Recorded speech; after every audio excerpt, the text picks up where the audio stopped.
Ma'am, shall we start the session, ma'am?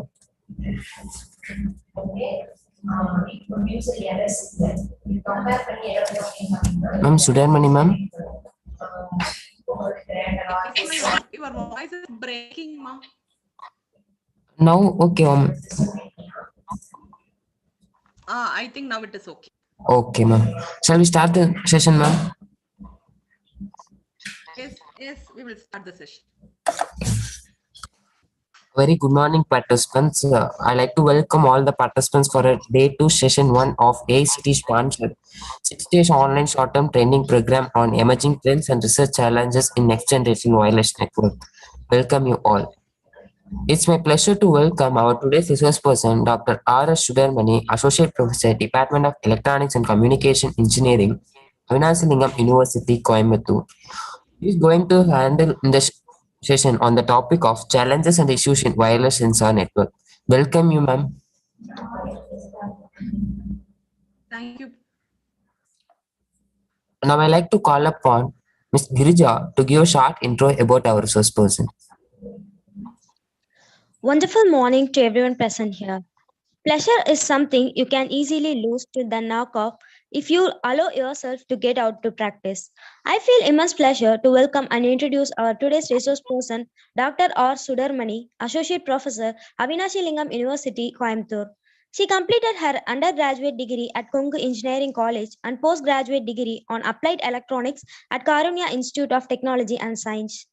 She got doctorate from Anna University, Chennai under Information and Communication Engineering. She presently working as Associate Professor of ECE Department at School of Engineering, Avinashi Lingam Institute for Home Science and Higher Education for Women, Coimbatore. She is very much interested in digital signal processing, signals and systems, wireless sensor networks, and antennas. She completed her NPTEL course on signals and systems and received funds from DST NMAT for conducting AAC and ICMR. She has energetic ideas and sound knowledge on wireless networks. So let me invite her to share her thoughts on the topic of challenges and issues in wireless sensor networks. Please, ma'am. Thank you, ma'am. Let's start the session.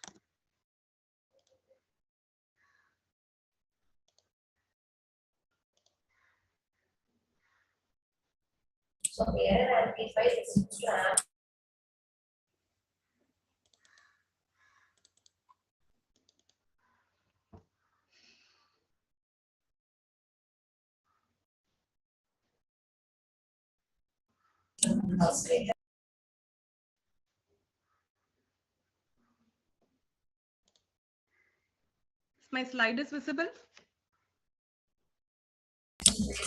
Ma'am, your Zoom window is visible, ma'am. Not slider. No, ma'am.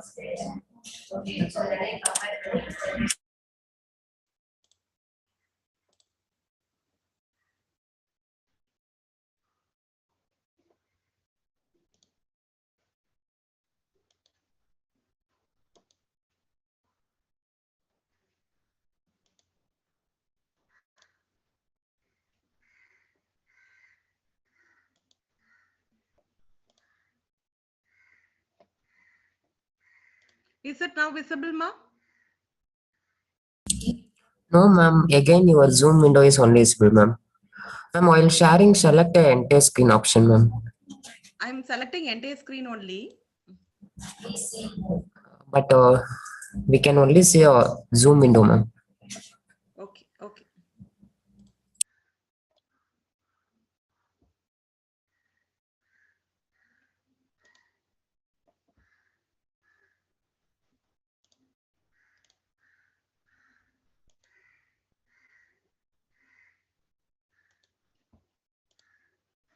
Is my desktop is visible?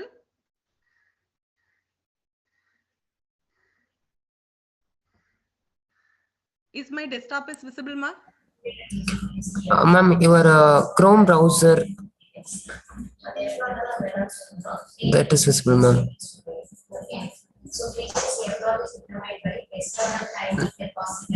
PPT? No, ma'am. I'm sharing the screen only. Why?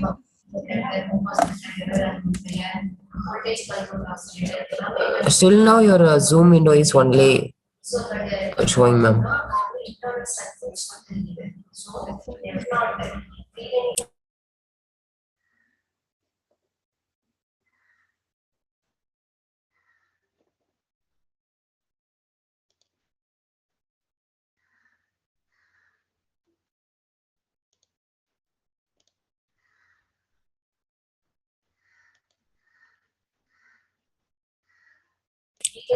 Now folder is visible, ma'am.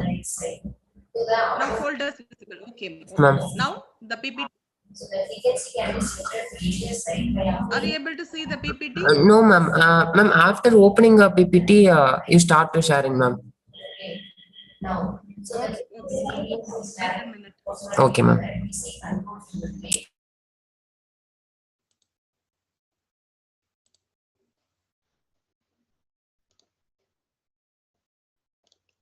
Some problem with sharing. I don't know what.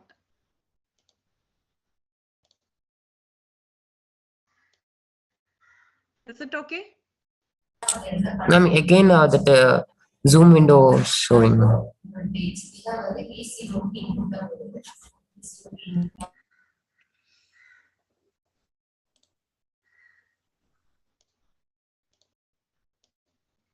I think now it is okay.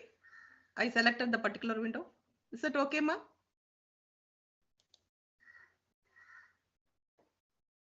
Are you able to see my PPT, ma'am?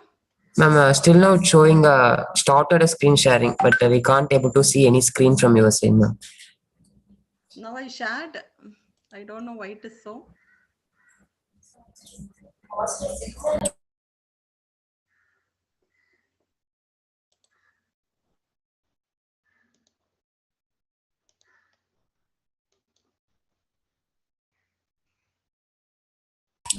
Yes, ma'am. Now okay, ma'am. Okay, it takes some time, I think so. Okay, ma'am. Now you are able to see my PPT, yes? Yes, ma'am. It's visible, ma'am. Okay. Okay, ma'am. So, shall I take the session? Start the session? Yes, ma'am. You can proceed, ma'am. Okay. So, it's my pleasure to be a part of this 6 days short-term training program conducted by Kongunadu College of Engineering and Technology. My topic to this session is, what are the issues and challenges present in the wireless sensor networks?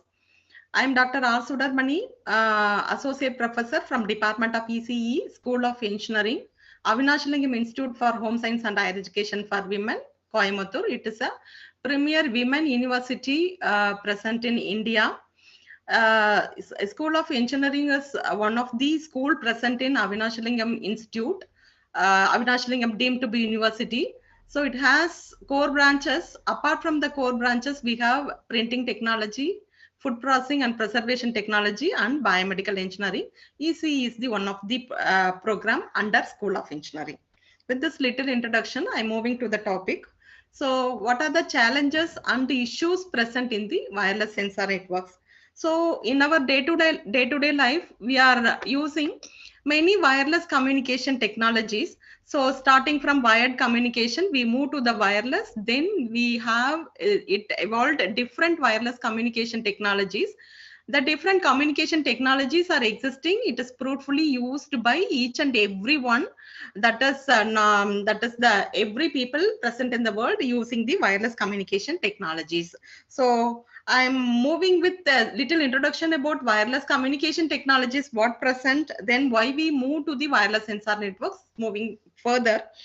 What are the wireless communication technologies in our day-to-day life being used by everyone present here are the Wi-Fi, Bluetooth technology, satellite communication, mobile communication technologies, then Z-Wave, etc., Li-Fi, etc. The wireless communication technologies be part of our life. Without these technologies, we can't live, I think so. Without mobile communication, without mobile phone, without laptop, without desktop, we can't live in this era. So wireless communication is embedded. Technologies are embedded with Okay, us. ma'am. We and yes. Ma'am, your Still now, first slide is only visible, ma'am. Actually, your slideshow window is not visible, ma'am. Your PPT screen is only visible. Not moving.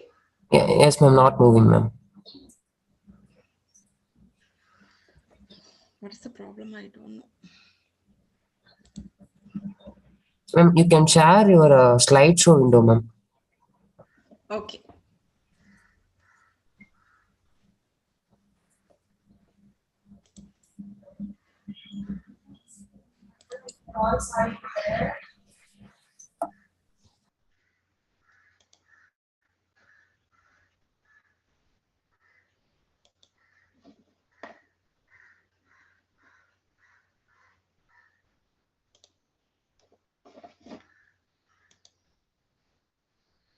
Is it visible?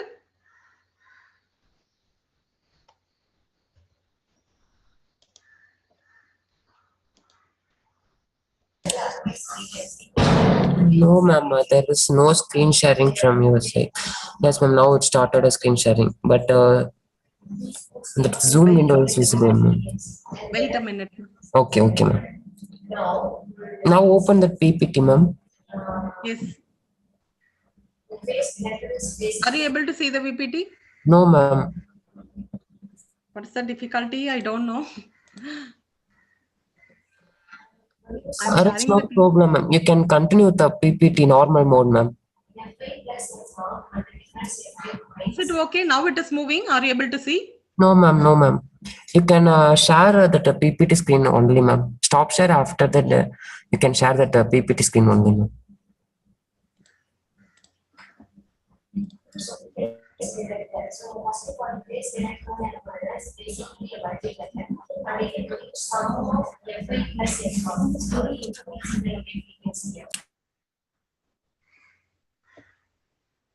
Is it okay?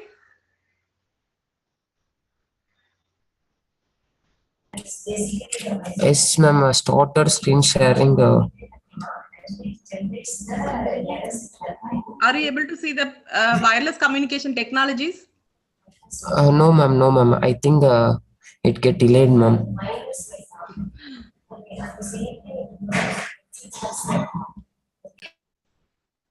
Shall I send the PPT? Why can't you share? Yes, ma'am. You can send PPT, ma'am. I will post a mail ID, ma'am. Okay, okay.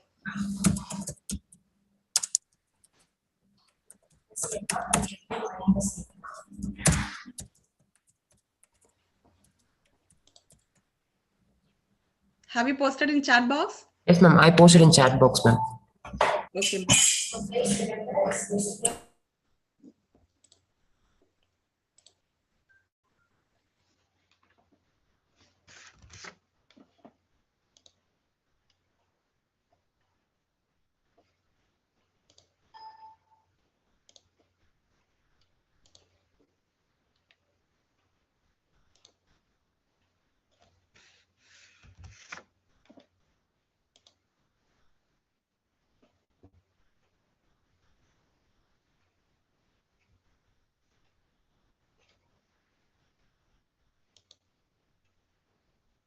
Have you received, ma'am?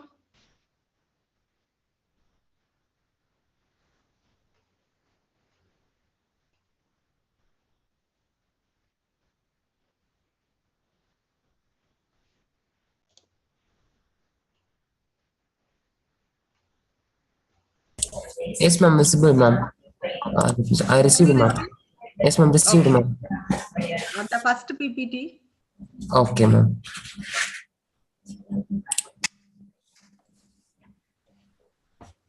KCET. Yes, ma'am. Yes, ma'am. I One opened it. minute.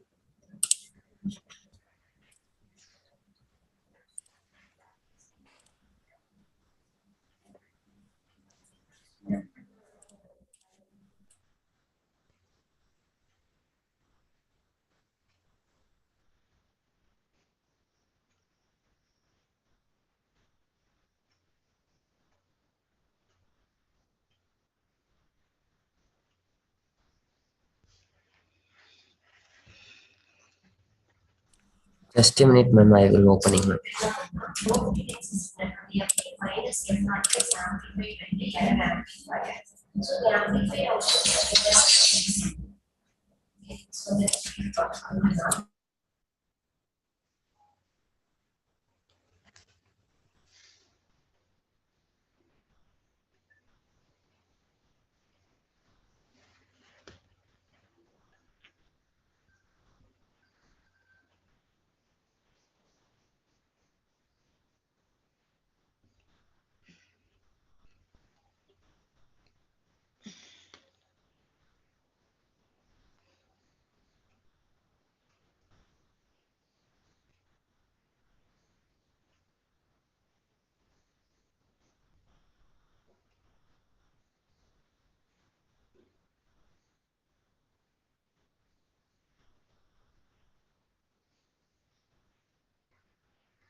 Ma'am, is my PPT visible, ma'am? Yes, it is visible. Yes, It is ma'am. visible. Yes. Next slide. So, sorry for the inconvenience made from my side. So let's continue. Wireless communication technologies used by each and every one of us in our daily life are Wi-Fi, Bluetooth, your satellite communication, mobile communication. Then for the home automation system, it is Z-Wave, etc. So without wireless communication technologies, our life will not go in a smooth manner. So next slide.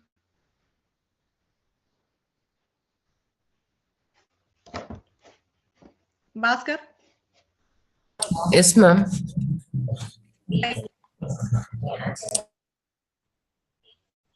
So we have different types of signals we are using in our communication between the devices for the wireless transmission of data.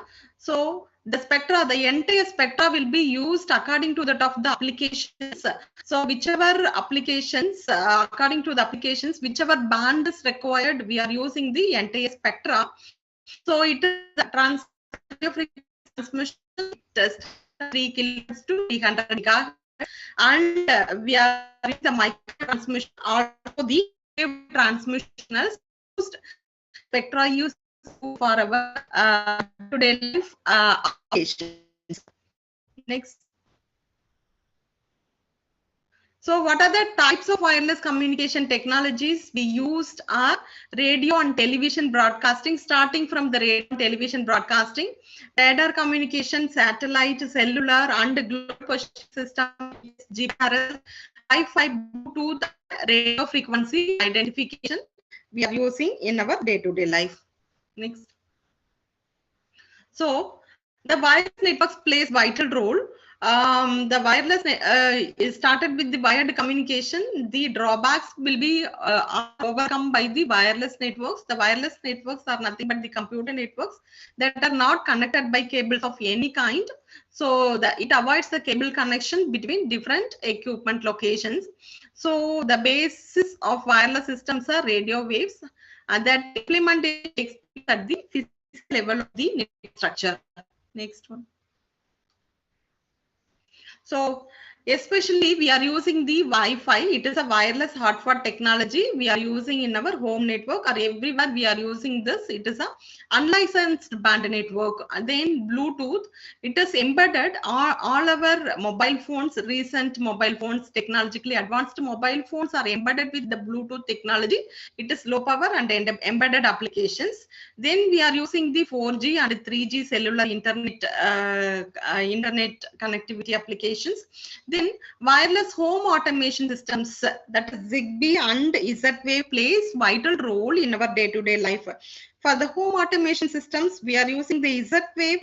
It varies from 800 to 900 megahertz. It ranges 100 meters and it forms the mesh network. Then other technologies still under development, but it plays vital role in near future. That is the wireless networks are 5G cellular internet and the Wi-Fi visible spectrum. The Wi-Fi visible spectrum will overcome the disadvantages of Wi-Fi and cellular. That is more secure compared to that of the Wi-Fi and cellular. Also, it reduces this implement. It will reduce infrastructure complexity and also the energy consumption. Then, whenever we are moving the 5G communication, the smaller wavelength, millimeter wavelength comes in existence. So the big wave, just like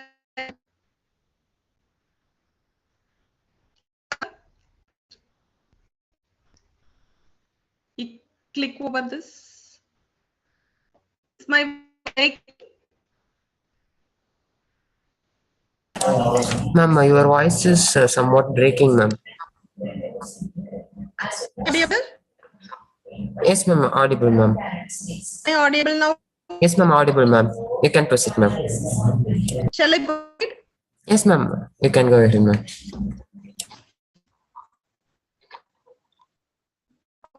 So,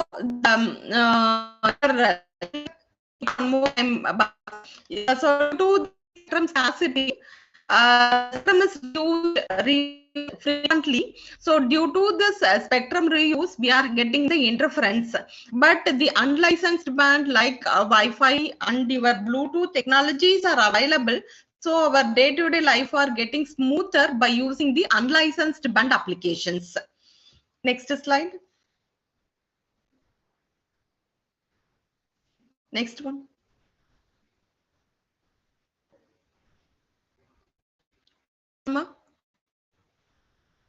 So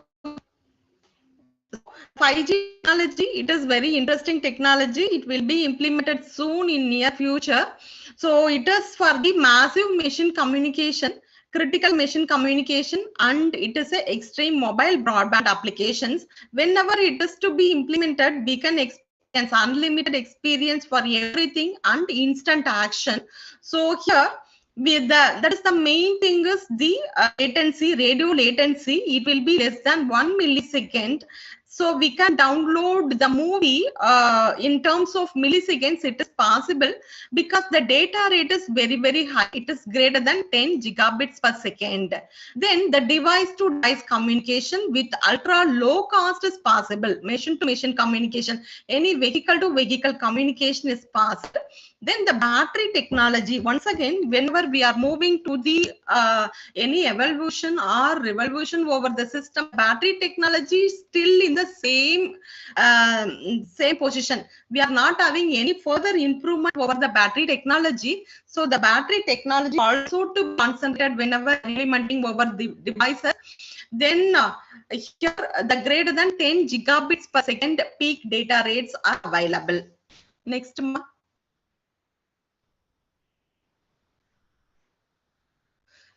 Limit wave transmission for it is a high priority in existence 6 band regulation. So very fragmented approach in terms of spectrum allocation and licensing model, and you are enhance the confidence in the use of millimeter wave technologies. It is a E-band technology. So what are the propagation impartments available? Then we have to work on this. Then the definition of key requirements for most important transmission applications, that is the macro backhaul and the small cell backhaul and the front haul, etc. Then we have to go for identification of millimeter wave band most important applications, etc. These are the high priority topics, research topics of the communication technology. Next one, ma. So what are the advantages of 60 gigahertz band, that is the E band? It is a large spectrum available, unused spectrum is available in your hand. Then it is a small antenna separation. The frequency is huge frequency, so length is small antenna separation required, then we are in need of EC beam, then different. So because of smaller wave, so it is covered smaller. That is one advantage, and we are in directional antennas, high power transmission. These are the advantages of 60 gigahertz band technology. Next one. So what are the disadvantages of 60 gigahertz band? So it provides large attenuation because attenuation is directly proportional to the frequency. So the attenuation is very, very high. Also strong absorption by oxygen. It needs larger transmit power. Then need high antenna gain because we are in need of the directional antenna. So short distance, it covers short distance. So is a very important parameter whenever we are keeping in mind when going for this 5G. Then directional deafness, we can't hear unless it gets out. So it is also one important design parameter considered over here. So easily blocked, it is easily blocked by any obstacle or human or dog. So it is disadvantages present over the 60 gigahertz band of 5G technology. Next one. Bhaskar. So this introduction in 5G technology, it provides interesting thing, that is device to device communication is possible. So the direct communication improves the reliability of the link and supports power saving within the network, which is not possible in our conventional cellular communication technology. And it is public safety services we can apply, cellular offloading, vehicle to vehicle communication and content distribution. Also cognitive radio communication, that is spectrum sharing. So in cognitive radio communication, in the wireless communication technology, it automatically find out the communication channel which is in use, which is not in use. So directly it transfers the information from that is contention to that of the uncontention one. Then what are the challenges present over here? When sharing the same resources, interference between the cellular users and the device to device communication users or with other device to device communication users need to be controlled. So the co-tier and the cross-tier interferences occurs. So it is nothing but a design challenge in front of us. Next one. Next one. So wireless communication technologies, that is, but wireless networks plays vital role in our regular activity and day-to-day life. Many technological advancements have been taking place over here, taking place over here. Now we are moving to the very interesting thing, that is nothing but wireless sensor networks. So the wireless networks, we know the concepts, we know, and what are the design parameters we know. So everybody as a ECE students, we are working over this. ECE people, we are working over this. Now it is very interesting thing. The sensor comes in existence, comes in correlation, comes in embedded with wireless networks. Then it is said to be wireless sensor networks. The sensor plays very vital role in wireless sensor networks. That is the main part in the sensor. The wireless sensor network is a large number of sensors. The sensor nodes are low power devices. Then it has limited processing and communication capabilities. And am I audible? Yes, ma'am, audible, ma'am, but sometimes your voice breaking, ma'am. Is it breaking? My voice is breaking, ma? Yes, ma'am, sometimes it's breaking, ma'am, but now okay, ma'am.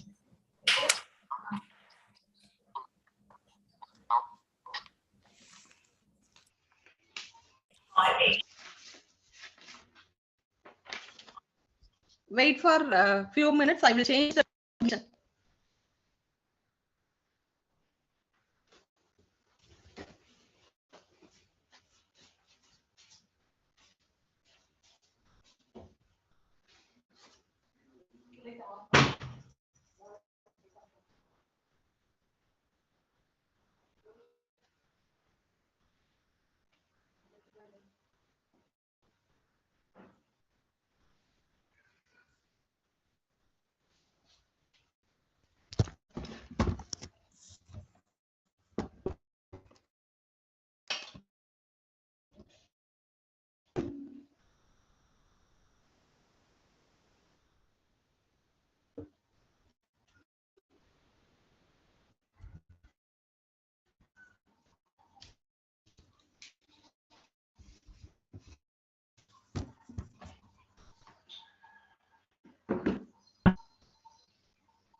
Am I audible now? Yes, ma'am, audible, ma'am. Some messages are coming. That's why it is my audio is breaking. That's why I changed my location. Now you check whether I am audible or not. Yes, ma'am, now it's clear, ma'am. Okay. Okay, ma. Thank you. Thank you. So, whenever we are speaking about wireless sensor networks, look at the center part.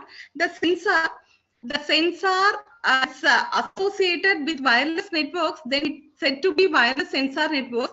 The wireless sensor networks are implemented in our practically in our day-to-day life applications because it measures the physical parameter, the environmental parameters, and tracking parameters, etc. It is associated in and around environmental parameters. Physical parameters are measured by sensors, so it is very attractive nowadays. Also, it is implemented practically wireless sensor networks.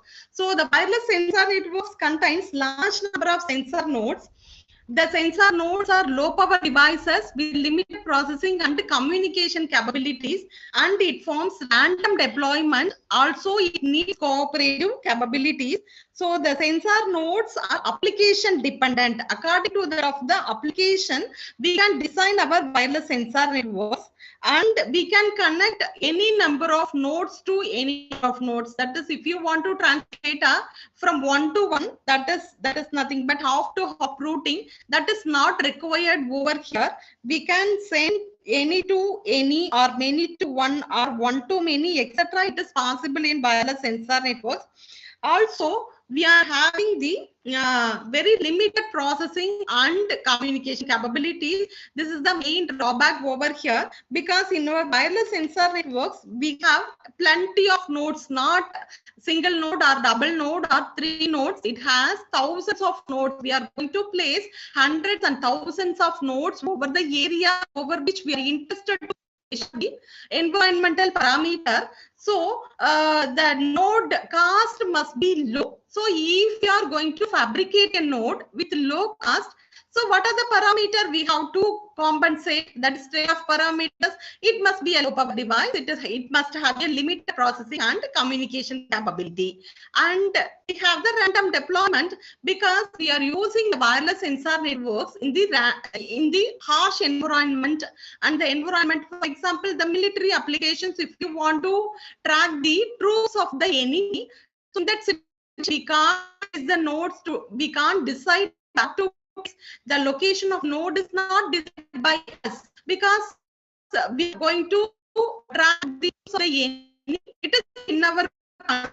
So we have to deploy randomly in the harsh environment as well as the that is the required area. Example, military. We can't put a definite placement over the nodes. So random deployment is also applicable. It is possible in wireless sensor networks alone, not attack networks. And all the nodes are having the cooperative capabilities. So the introduction about wireless sensor networks. The sensor comes in existence with wireless networks. Then it tends to be wireless sensor networks. We are using the wireless sensor networks in enormous applications, in day-to-day applications, the tracking applications and food safety applications, and logistics, military, environment conditions, parameter monitoring conditions, home automation. Everywhere we are using wireless sensor networks. Next one.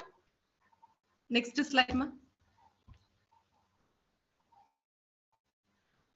So the sensor network, it contains sensors and actuators along with analog to digital converter, microprocessor, microcontroller unit, processor unit, the of power unit and communication unit. So these units are associated as a single node. It is called as a wireless sensor node. The node contains the sensing unit, processing unit and communication unit. All the nodes are interconnected. It is said to be wireless sensor node. It is an ad hoc network of self and self-configuring sensor nodes for collectively sensing environmental data and performing data aggregation and actuation. So it should be done reliably, efficiently, efficiently and accurately. Next one. So this is a typical wireless sensor node architecture. So in this architecture, we have the sensing unit, transceiver unit, the processor and storage unit. Then the one more unit that is nothing but the power unit. Then we have the location finding system and the mobilizer. These are the optional unit. Also power generation unit. It is optional unit. It is adopted if it is possible. In the feasible situation, it should be adopted. Yes, these are the possible units present in the wireless sensor node architecture. Next one. So the hardware components of sensor node, we know it is a communication, controlling, sensing, memory, and power supply. So apart from the remaining units, I'm speaking about only the power supply unit now in the slide, because compared to that of the wireless communication technologies or wireless networks, or your remaining areas of improvement, the battery technology not grown up to the level. So everything we are in the VLSI era, everything follows the Moore's law, but the battery technology not adopted of Moore's law, because the main Moore's law, because in our Moore's law, number of elements or devices in a single chip grows exponentially. That is not taken over in the power supply unit. So now we are having the solid state battery power.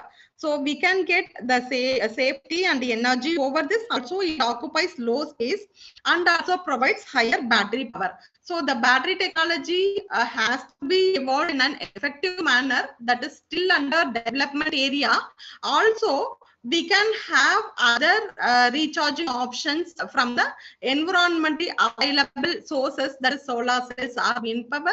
We can use this energizing of the power supply. But whenever we are speaking about wireless sensor node, the wireless sensor nodes are untethered environment. So it is deployed randomly. In that situation, we can't recharge the battery of the node. So it is essential to increase the lifetime of the nodes present in the environment. So for example, we have to improve the lifetime of the nodes by decreasing energy consumption of the components present in the node.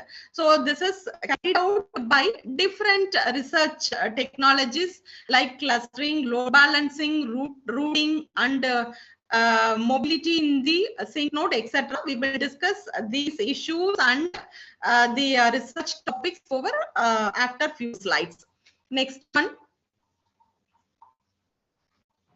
This is the architecture. It is our OSI model. It follows OSI model: physical layer, data link layer, a network layer, and transport layer, and application layer. Next one. So why wireless sensors now? So as per Moore's law, it making sufficient CPU performance available with low power requirements in a small size. Also, research in material science has resulted in novel sensing materials for many chemical, biological, and physical sensing tasks.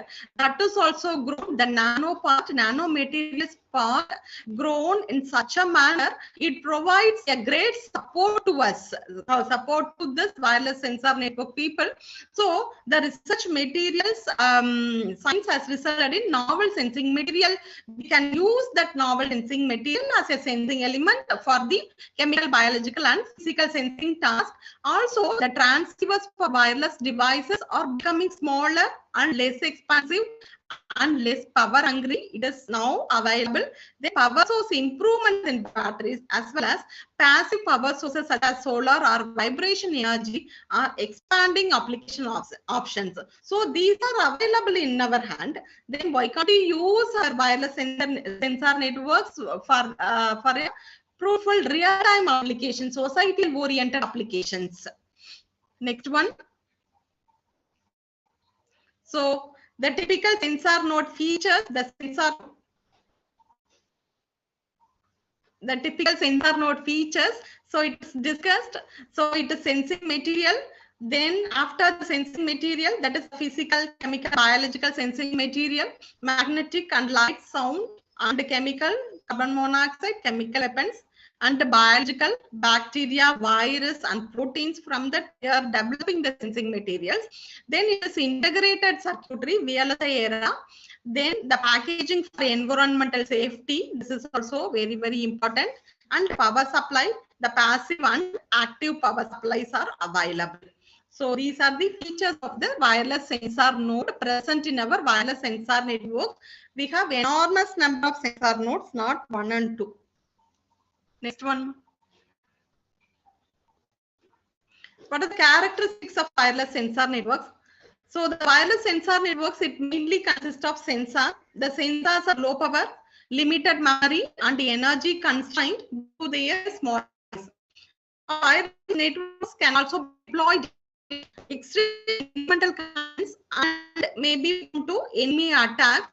Although deployed in an ad hoc manner, they need to be self-organized and self-healing and can face constant reconfiguration. These are the characteristics of wireless sensor networks. Whenever we are speaking about wireless sensor networks, it has very limited processing, sensing, and transmission capability, and it should be self-organized. It must be self-organizing capability. Then it is a random deployment, so it's prone to failure. The sensor nodes may be prone to failure due to the harsh environmental conditions or enemy attacks. So it has to self-heal and it has to sense the environmental data, and it should support with us.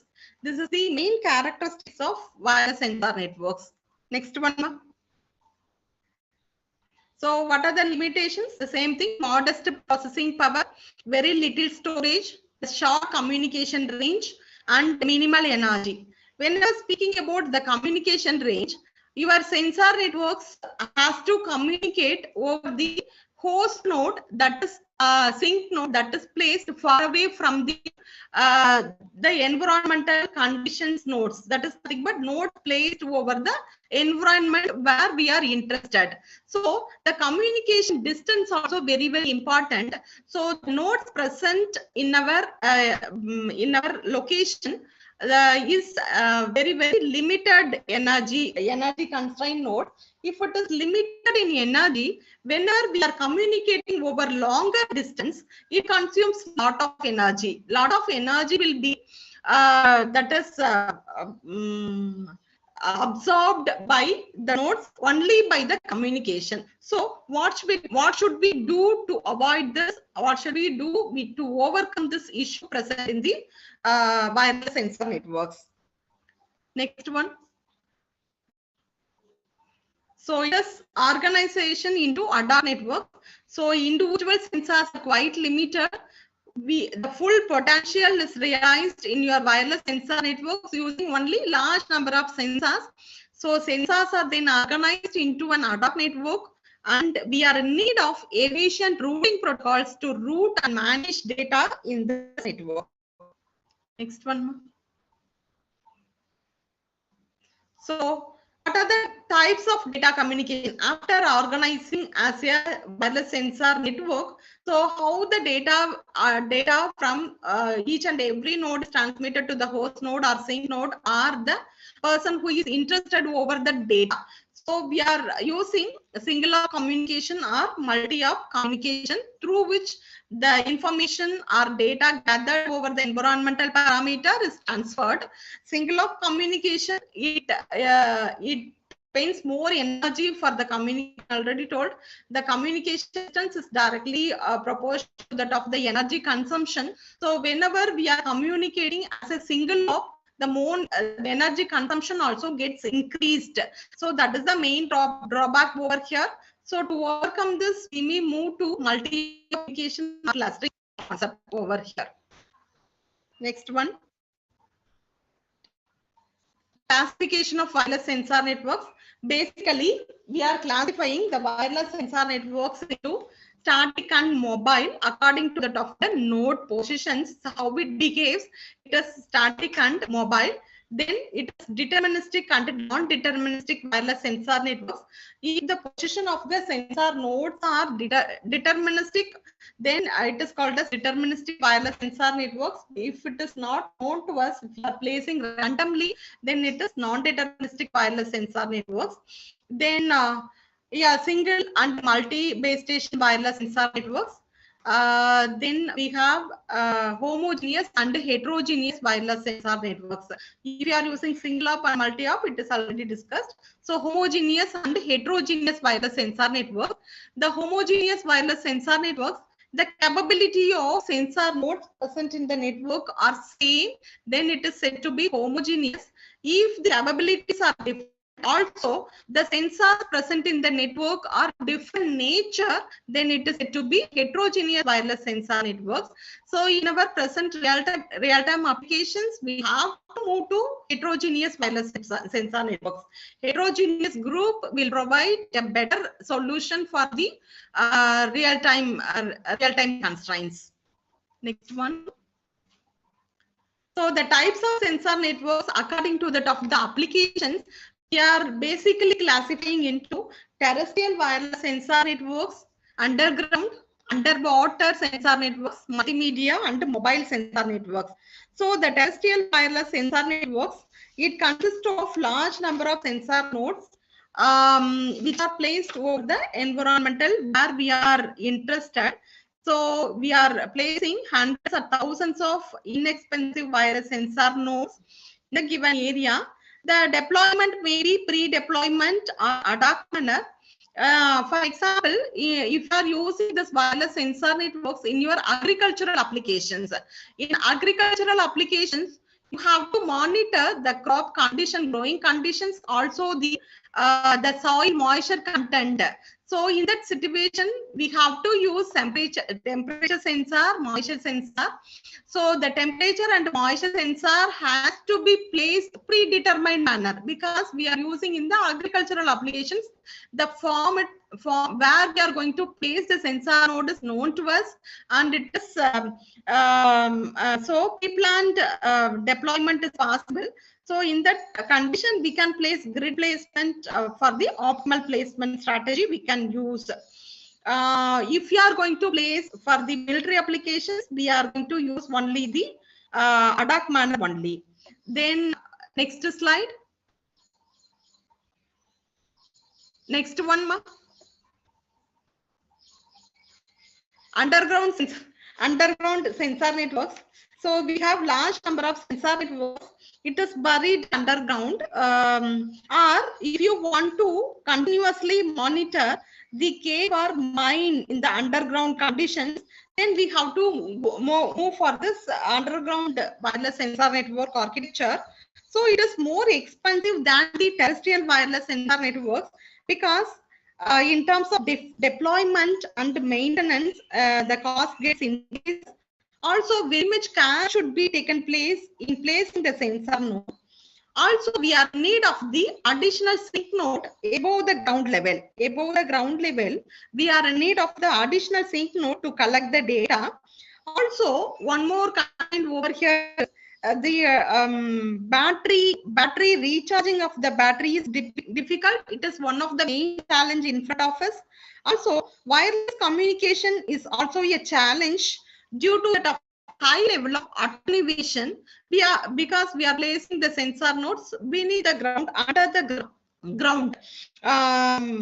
So the wireless communication is also a challenging issue because of the attenuation. Next one. Here, underwater sensor networks. So underwater sensor networks are using the autonomous vehicles to gather the data from the sensor nodes. Autonomous vehicles are used. So here we are what are the challenges in this underwater sensor networks is long propagation delay, as well as the bandwidth, and if the sensor nodes are failed, then replacement or addition, that is a main thing. Battery recharge is also main constraint in front of us. The energy conservation issues for the underwater wireless sensor networks is the main challenge in front of us. Also, underwater communication and networking techniques, that is also main challenge in front of us in the underwater sensor networks. These are the research areas over which we can concentrate, we can explore more problem, and we can solve the problem in this application, underwater sensor network. Next one, multimedia wireless sensor networks. So the multimedia wireless sensor networks, it contains heterogeneous group of sensors, imaging sensors, video sensor, audio sensors are there. So whenever we are speaking about multimedia, it occupies more space. That is nothing but the memory space occupied by the data is very, very high. So high energy consumption by the imaging, video, audio, then high bandwidth requirement is one of the challenge. The data processing and compression techniques, which compression technique and which data processing techniques for multimedia data has to be in place. Next one, mobile wireless sensor networks. So the mobile wireless sensor networks, the main issues in front of in wireless sensor networks is coverage. So whether we are placing the nodes, whether it covers the area of interest, the entire area of interest or not, that is main drawback. Because if you are deploying randomly, the node will cover a certain area in a proper manner. The other areas are not covered in such a manner as the other areas. So the coverage main issue in wireless sensor networks. So the mobile wireless sensor networks, it provides better improvement in the coverage and better also the energy efficient, also the superior channel capacity is present, long range communication. So one more drawback in mobile wireless sensor networks, nothing but routing. That is nothing but it is a dynamic routing because of the location changed by the mobile sync or mobile nodes present in the wireless sensor network. So the routing is dynamic in nature. Next one. So the challenges, it is the battery power nodes, energy consumption should be less, and the sensor nodes are prone to failure. So replacement of nodes is tedious. The topology of a sensor network changes frequently. So we are in need of adaptive topology control and dynamic routing. The data last, sensor nodes are prone to failure usually because of the random deployment and placed in the harsh environment. So we have to retransmit the data. The retransmission consumes more energy. Then these are the trade-off parameters, network parameters, network consumption, throughput, and data delivery delay. According to the applications, we have to concentrate on the parameter. We have to give importance over the parameter, which one is essential according to the application. Next one. So what are the issues related to wireless sensor networks? We have design issues, topology issues, and other issues present in the wireless sensor networks. Whenever we are moving to the design issues, next slide, ma. Design issues in wireless sensor networks. Fault tolerant. The fault tolerant is the main design issues present in the wireless sensor networks, because we are deploying the sensor node in the uncontrolled manner in the harsh environment or military environment. So it is it becomes faulty, unreliable. So the fault tolerant must be a main issue present in your sensor network. And scalability, the system whose performance improves after adding hardware proportionally to the capacity added. So the number of nodes are enormous in nature. Whenever some nodes are lost, it died. So you have to add few more nodes within the network, within the existing network. So system should respond in an efficient manner to accommodate the new nodes in a very quick manner. That is a main design issue in front of us. Then it is a low latency. Whenever the event occurs in the Therefore, that event should be recognized immediately by the operator, and the framework what we designed, the sensor networks, has to detect and notify the events quickly as soon as possible. So whenever event occur, the node should wake up and immediate response should be taking place on that area. So the latency should be less. That is also one of the design issue. And the transmission media.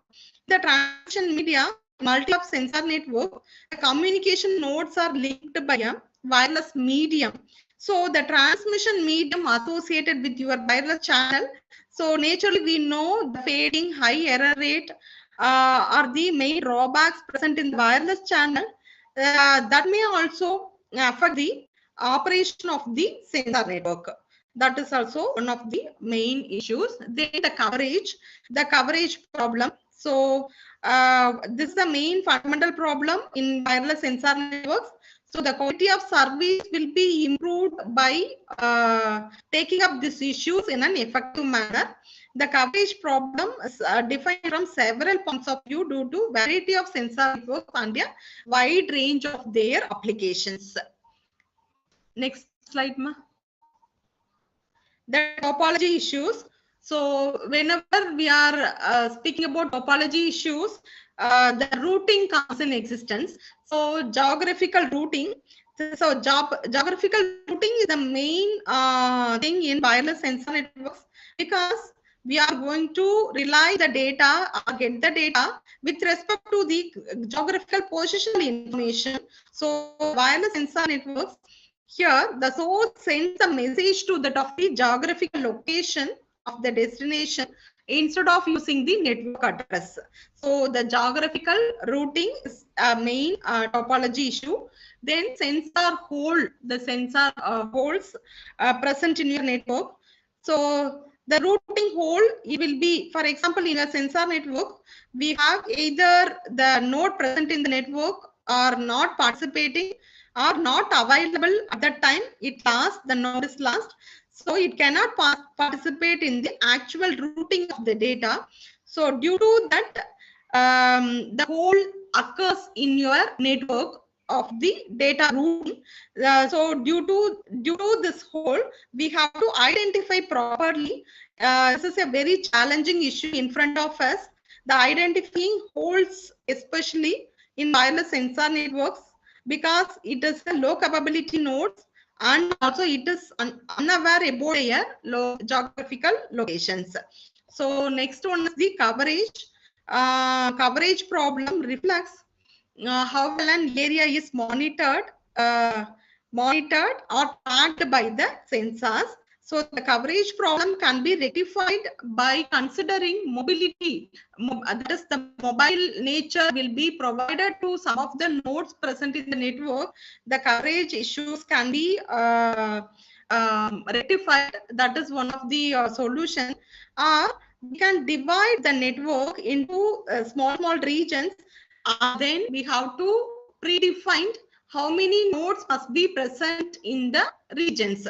That is the mainly all the areas over which we are concentrated must contain some amount of sensor nodes. That is one of the main issues, topology issues present in your wireless sensor networks. Next one. So these are the other issues. As we discussed, the summarizing points will come in this slide. Hardware and operating systems for wireless sensor networks, wireless radio communication characteristics, medium access schemes, deployment, then localization, where it is located, then synchronization. Whenever the event occurs, it has to synchronize and it has to send the data. Then the calibration, the network layer, the transport layer, and what are the data aggregation and data dissemination methods we are going to adopt. And then database centric or querying based routing protocols. Then which type of architecture we are going to follow. It may be a mesh network or star topology, which type of architecture we are going to adopt. Then what are the programming models for sensor networks, then network technology, etc. Next one. So wireless sensor networks challenge in the real world application. So the real world environment. So the data must be delivered within the time constraint so that appropriate observation can be made or action taken.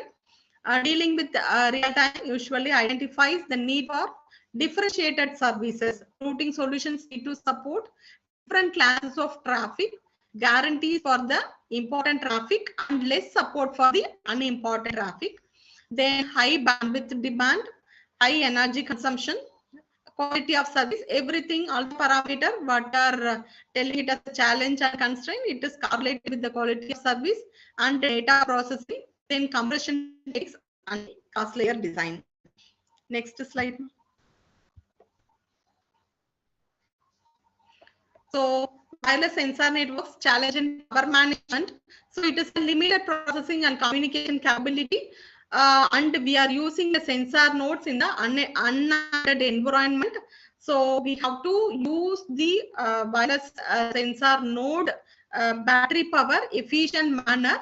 So that will be taken care by different approaches present in the research issues. That is nothing but research areas. The research areas will cover to rectify the problem. Wireless sensor networks, that is the power management challenge present in the wireless sensor networks. Next one. So the network scale and time varying characteristics of wireless sensor networks. Depending upon the application, the densities of the wireless sensor networks may vary widely. In this sensor node, the behavior of sensor node is dynamic and it should be highly adaptive. The sensor nodes may be requires adjusting the behavior in response to the erratic and unpredictable behavior of the wireless connections caused by high noise levels and radio frequency interference to prevent severe performance degradation of the application supported. Next one. So these are the challenges in front of us in the wireless sensor networks, the overview. So the routing, that is secure routing, self-configuration and reconfiguration, localization, time and location synchronization, then quality of service, mobility, redundancy present in the node and thread architecture, integration of sensor networks with the wired networks. These are the main challenges in front of us in the wireless sensor networks. Next one. So what are the challenges in developing the routing protocols? Whenever we are speaking about the routing, the data has to reach the destination in an effective manner. So these are the challenges in whenever we are developing different routing protocols for the wireless sensor networks. The routing protocols may be for homogeneous network or for the heterogeneous network. So here the node deployment, energy considerations, what is the data delivery model we are using, in heterogeneity present in the node or link, fault tolerance, scalability, and network dynamics, what are the transmission media we are going to use, connectivity, coverage, data aggregation, and quality of service. Once again, the same challenges what we discussed till now, it is applicable over the routing protocols. So whenever we are developing routing protocols, these are the challenges you have to overcome to design in an effective manner. Next one. So the node deployment, it is deterministic or randomized. Next one. Energy considerations. So the energy, battery energy has to be saved in an effective manner to increase the network lifetime of the sensor node and the wireless sensor network. Here we have to adopt a proper routing protocols. Also, the communication distance between sensor node to that of the host node, that is also plays vital role. Then we have to concentrate over the communication distance. The energy consumption is directly proportional to the communication distance. By reducing the communication distance, we can reduce the energy consumption of the sensor nodes. Next one.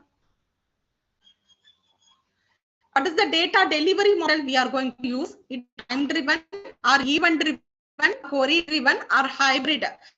Time driven, it is a one. It is simple for applications, period data mining. If it is event driven, whenever the event occurs in that environment parameter, we have the node has to react immediately. That is driven, query driven. Whenever the host sends the query to particular node or base station, then the network has to respond. Or we can use the combination of these data delivery model according to that of the application and the situation. Next one. So nodes are linked heterogeneity. So the existence of a heterogeneous set of sensors faces many technical issues related to data routing. Even data reading and reporting can be generated from these sensors at different rates, subject to the QoS constraints, and can follow multiple data reporting models. Next one, fault tolerance. Some sensor nodes may fail or be blocked due to lack of power or physical damage or environmental interference. So it may require actively adjusting the transmission powers and the signaling rates on the existing links to reduce energy consumption, or rerouting packets through regions of the network where more energy is available. So it is the adjustment of the transmission power will overcome this. Next one, scalability. Number of sensor nodes deployed in the sensing area may be on the order of hundreds or thousands of nodes. So any routing scheme must be able to work with this huge number of sensor nodes. In addition, sensor network routing protocol should be scalable enough to respond to even in the environment. Next one, network dynamics.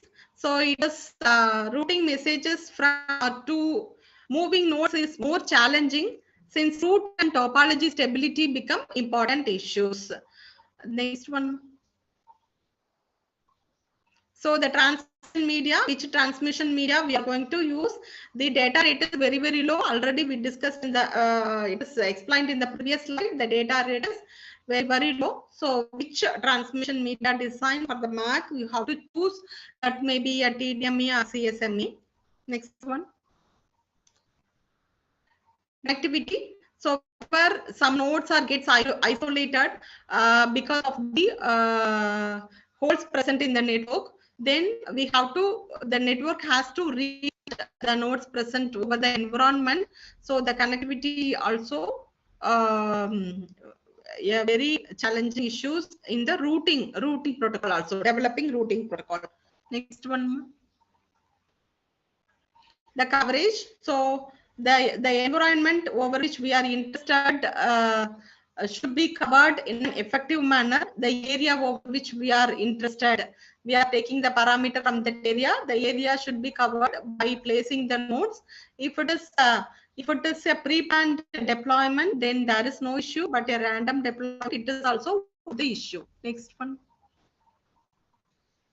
So data aggregation and convergence. So the data aggregation, the multiple nodes present in the network environment, more number of nodes are present in the network environment, hundreds or thousands of nodes are present over the environment. All the nodes are taking up the same environment data. So the data may be redundant. So the node, some of the node must be responsible for the data aggregation, and it has to overcome the redundancy, then the processing capability, etc. It should be done by some of the nodes present in the network as a cluster head. That is nothing but the head node. It has to take up that responsibility, and it has to collect the data, and it should be routed towards the destination. Next one.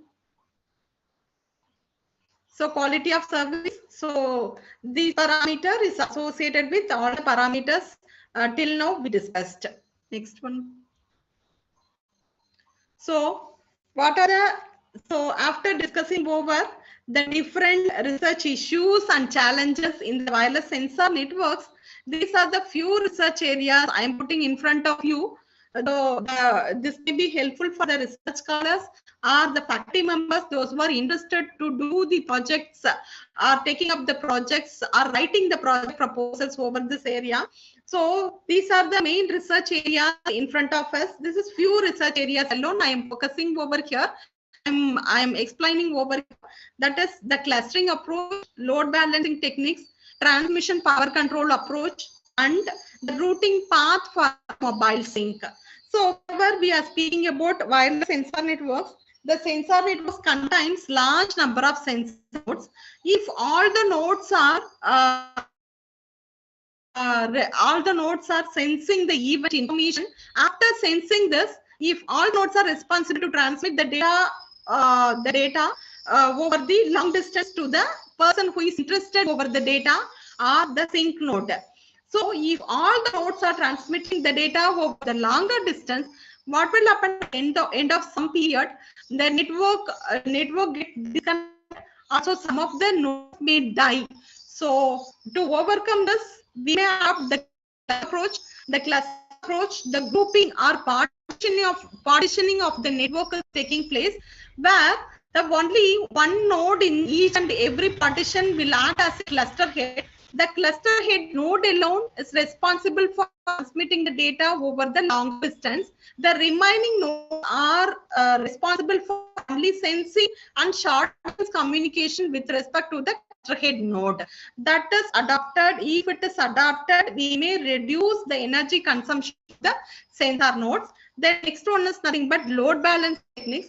Whenever we are partitioning the network, some of the clusters may be overloaded.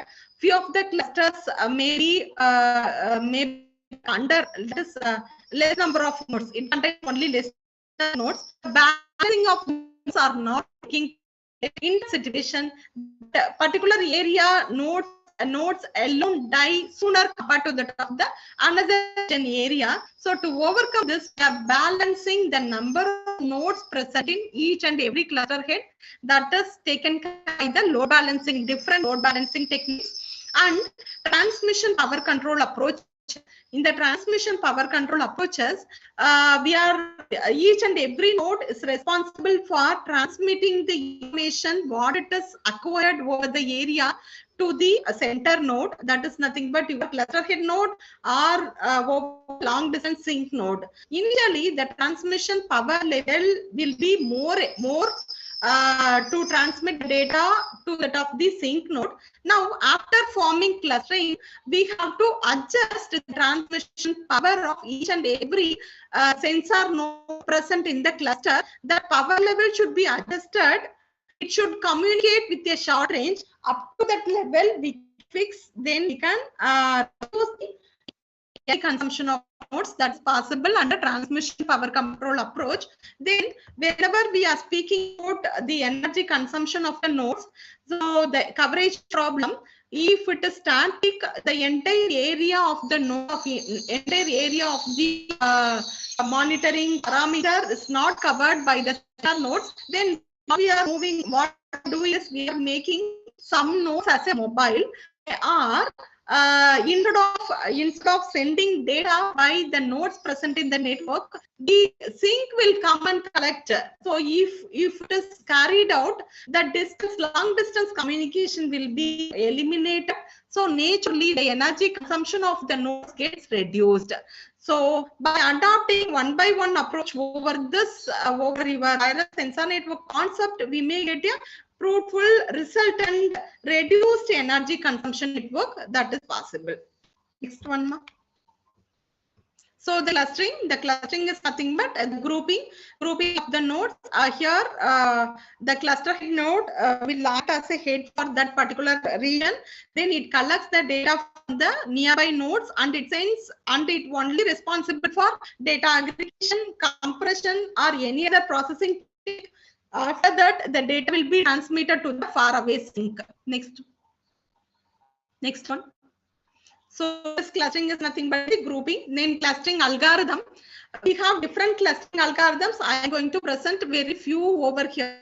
The different clustering algorithms are adopted by many researchers to optimize the energy consumption of the sensor nodes. we can classify it as a density-based clustering, hierarchical-based clustering, then partition-based clustering, etc.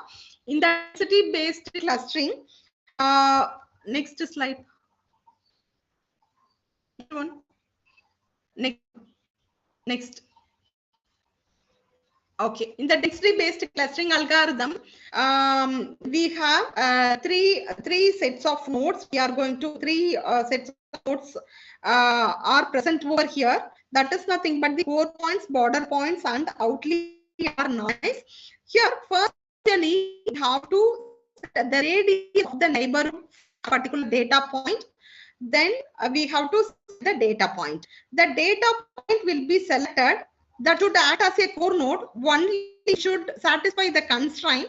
That is nothing but the minimum number of data points we want in a neighborhood to define a cluster. So that node must have the minimum number of neighborhood nodes. If it is so, that data point is taken as core node. So first we have to select all the core nodes. After selecting the core, we have to select the border nodes of the cluster. The border nodes will be selected by once again a constraint. EPS is less than the minimum points. That is nothing but the border nodes will not that is should contain less than that of the minimum points of the minimum data points compared to that of the core node. If it is so, that is said to be a that is said to be your border point. Then remaining points are called as a outlier point. It is neither core point nor border point. So according to that of the density, we are taking up this clustering algorithm. So it's fall under density-based clustering algorithm. The next one. Hierarchical clustering algorithm. In the hierarchical clustering algorithm, previous slide. Previous slide. Hierarchical clustering algorithm. Here we have to compute the proximity matrix, and each point initially we have to take each point as a cluster. Then we have to do the merge the two closest points. Once again, we have to update the proximity matrix. So until we are going to form the required number of clusters, the same process will be taking over. So the proximity matrix, the nearby points gets added up. Once again, the proximity matrix gets updated. Then we are going to get a required number of clusters. It is under hierarchical clustering technique. Then next slide. Grid-based clustering algorithm. So we are dividing your entire area over number of grids. Then we have to select the center node as a cluster head. Till the center node at the cluster head, we have to process. After selecting center node as a cluster, then the remaining nodes will act as a cluster member. Then that is the sensing and the processing are carried out by that clusters. That is under grid-based clustering algorithm. Next one, ma. So, what are the applications of clustering in different fields? That is nothing but in the marketing, it can be used to characterize and discover customer segments for marketing purpose. So, for example, so you have to do a market study. So, how many people are using Horlicks, or how many people are using Boost, etc. So the market study that discover the customer segments. Segmentation of the customer is carried out by the clustering technique, and biology, it can be used for classification among different species of plants and animals in your library, that is grouping of the books. Then insurance company and city planning, it's also grouping. Then earthquake studies. So we have different application areas for which we adopt clustering. Next one. So we have different clustering techniques, homogeneous clustering protocols and heterogeneous clustering protocols. So we are not discussing over these protocols in this that is session. Next we move to applications, ma. After few slides we have applications.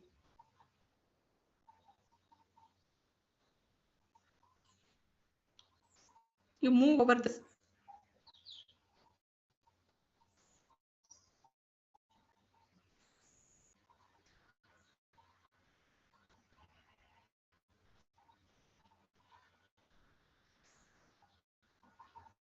Okay, okay.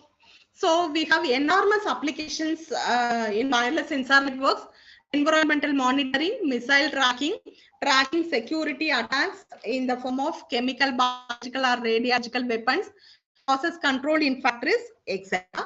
Next one. So some sample applications are projected over here. Industrial and commercial use and smart home, military applications, and the traffic management. Move to the next slide. So here the sensors are sensors based visual processes. So the first one, the retinal implant. So here we are employment of artificial means to treat extreme vision impairment that possible by using this retinal processes chip. This retinal processes chip, we are implantable visual processes microsystem. It gives sight to the blind people. So the replacing the damaged part of the retina by the engineered living tissues by using this photoreceptor array. That is the first one. The second one, the neural circuitry. So to replace the neural circuitry in the brain that not working, that no longer functions appropriately. So it is connected with the cerebral cortex of the brain. So here also we are having the microelectrode array, implantable microelectrode array. So the it receives the neural signals and sends and receives the neural signal. That is possible. So by these photoreceptor arrays. Next one. So it is smart home and smart office applications. We can apply wireless sensor networks. So here we can maintain the same temperature over the conference hall or a seminar hall. In that situation, we can use temperature sensor. The temperature sensor continuously monitors the temperature of that room. If it above the threshold value, automatically the air conditioner gets switched on. If it's below the threshold, the air conditioner should be switched off. Like that, the automation in the home as well as the office environment have been implemented by using the wireless sensor networks. Next one. So it is one more interesting application. So here for the COVID patient, we have the mask. Over the mask, we place 3 sensors, that is temperature sensor, then SpO2 sensor, then heart rate sensor. The 3 sensors are placed. So it helps to identify the respiratory diseases of the patient. So immediate attention will be given by the physician if the parameter gets very drastically. So we have the oxygen saturation level is measured by using SpO2 sensor. This oxygen saturation level in blood using the IR radiation. Then we have the pulse sensor. So it uses the light absorption property of the hemoglobin that is used in the pulse sensor. Then we have the temperature sensor. These 3 parameters are continuously monitored and it will be supplied to the microcontroller unit. So the microcontroller unit, what it does, it calibrate and analyze the raw data to extract the oxygen saturation, heart rate and temperature. After this data will be transferred to the gateway node, or we can connect, if it is a short distance communication, we can connect through the Bluetooth over the embedding application, mobile app application in the mobile. So then the data may be saved in the server for further analysis. Next one, ma. So military application. You click more times. Remote deployment of sensors for tactical monitoring of enemy group environments. You click over this.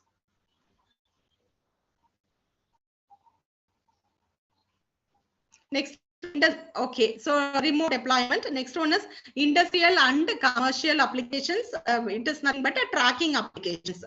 So it may be in the food tracking or any other logistics.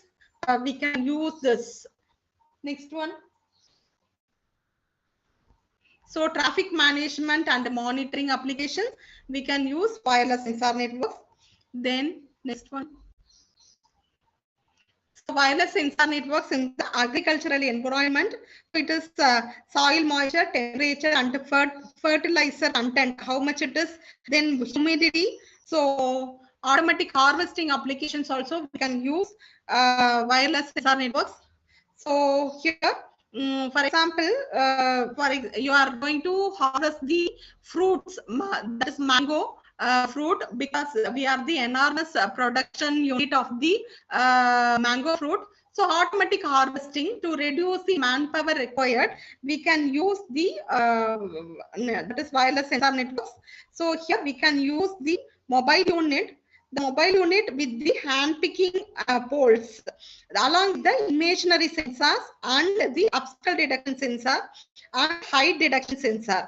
So if these sensors are incorporated on that hand picking unit, that is the height of the according to that of the height of the tree, that pole gets adjusted.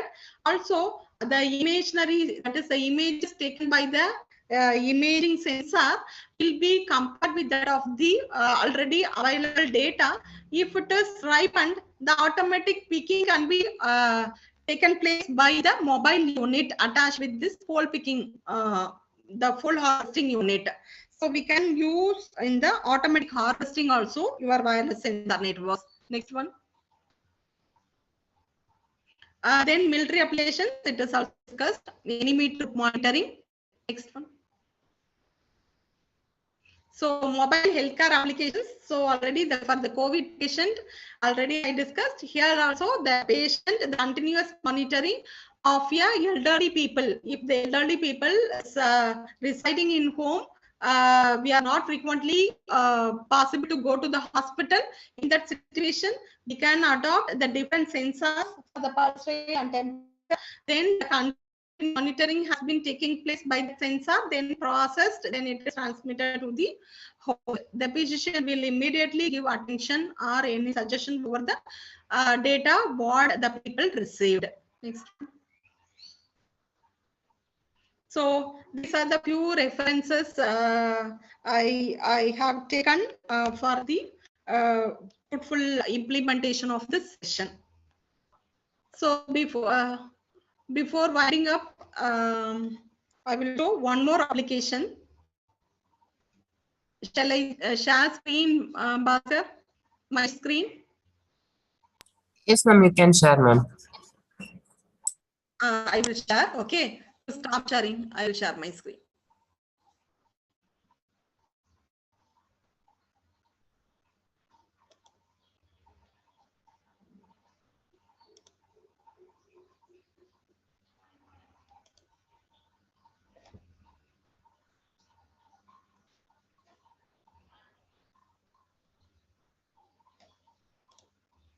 Are you able to see my mail?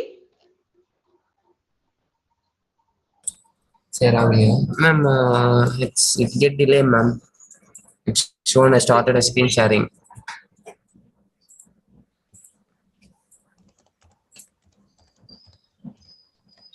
Ma'am, kindly stop and share again, ma'am. Okay.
Is it visible?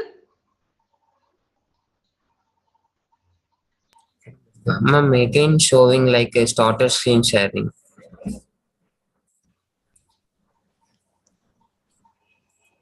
You are not seeing anything. Yes, ma'am.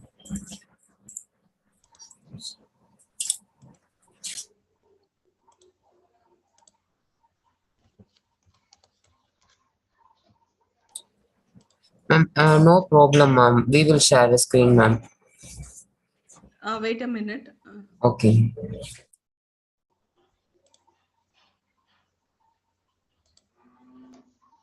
Bhaskar, I sent one link. Kindly click over the link.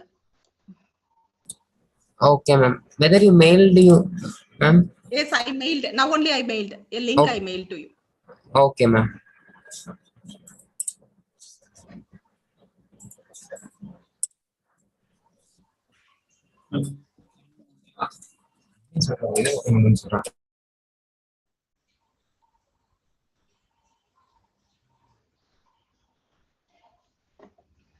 Have you received?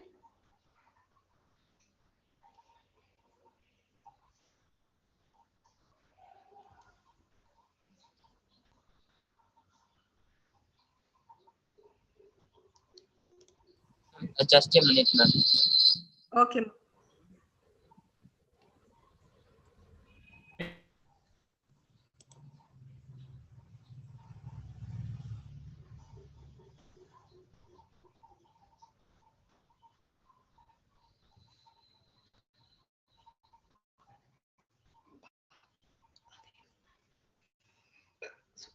Ma'am, screen is visible, ma'am.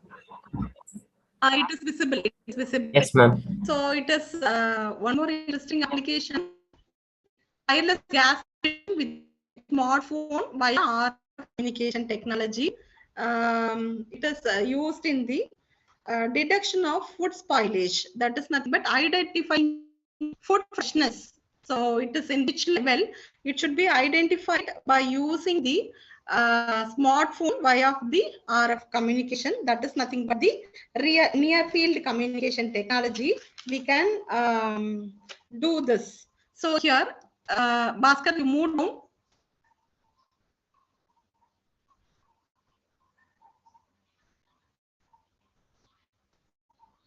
You go down.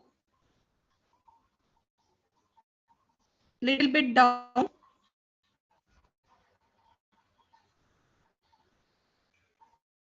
Okay. You click this figure.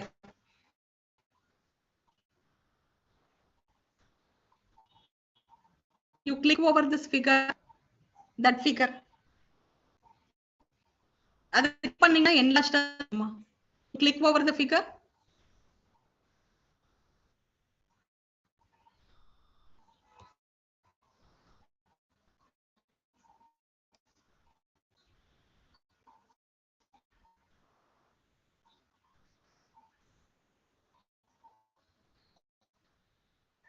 So here we are using the NFC tag. It's a near field communication tag. It is working at the frequency range of 13.56 megahertz. So here the NFC tag already it is available with the Texas insurance. The cost is also very, very low. Now what we have to do is we have to disrupt the circuit, already available circuit. Then we have to place our carbon tubes. We are etching the nanotube. It is a pencil using. If you are etching carbon nanotubes, that NFC tag will be ready to sense the freshness of the food. That is, it is able to measure the chemical component present in the food. That is nothing but it acts as a chemical resistor. So after etching the carbon nanotubes, it is ready to sense. Here, what is the parameter we have to analyze is by using the network analyzer, we can measure the reflection coefficient according to that of the resistant change in the food. According to that the resistant change, we're going to measure the that is reflection coefficient. According to that, we can measure frequency and Q of the tag. It is possible. So here it is a passive NFC tag.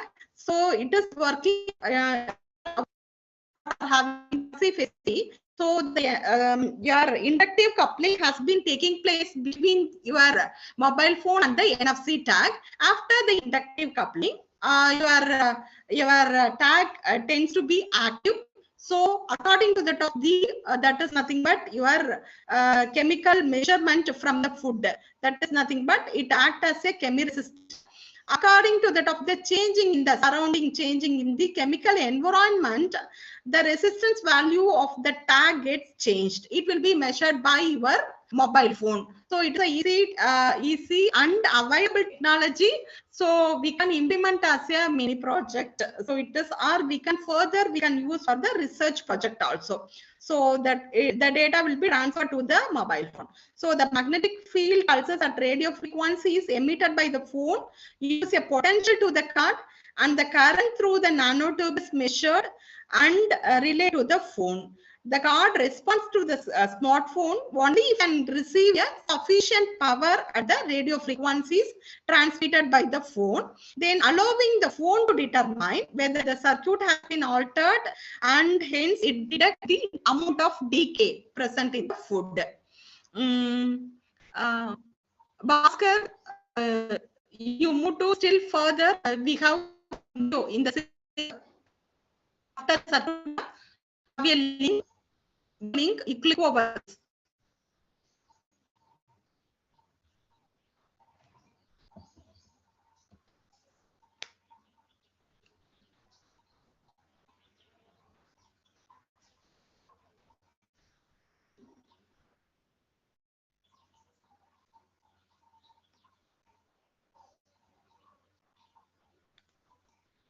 Bhaskar, Ma'am? video. Click the video. Okay, ma'am.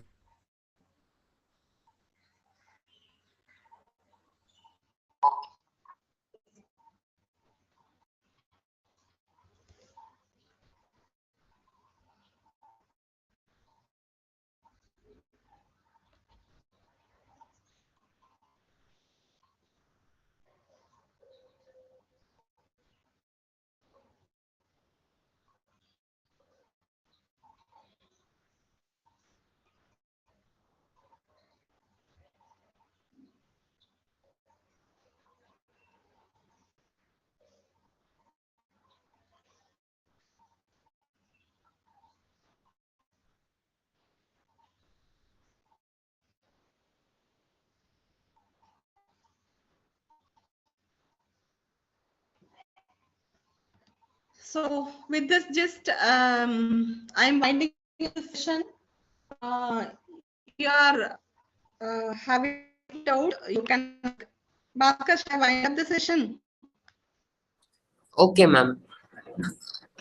Dear professors, if you have any doubts or queries, you can ask now. You can either post your question in chat box or else unmute yourself and discuss with the resource person.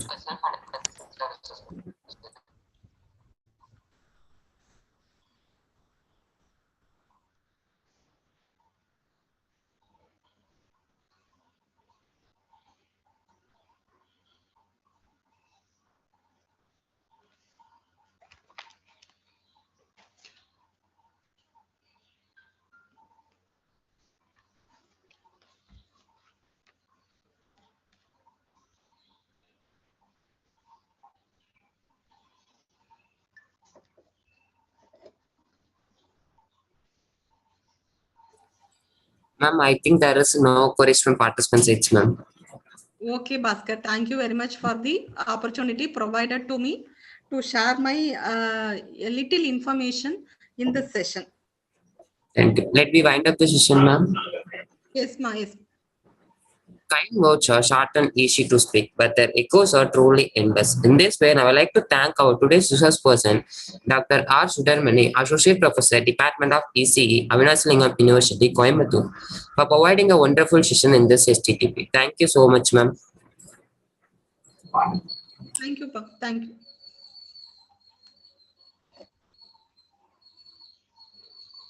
Dear participants, the day 2 session 1 attendance and a feedback link is posted in chat box. Kindly fill it soon. It will be open up to 30 minutes only. While filling the feedback form, kindly select your respective STTP ID. Thank you all.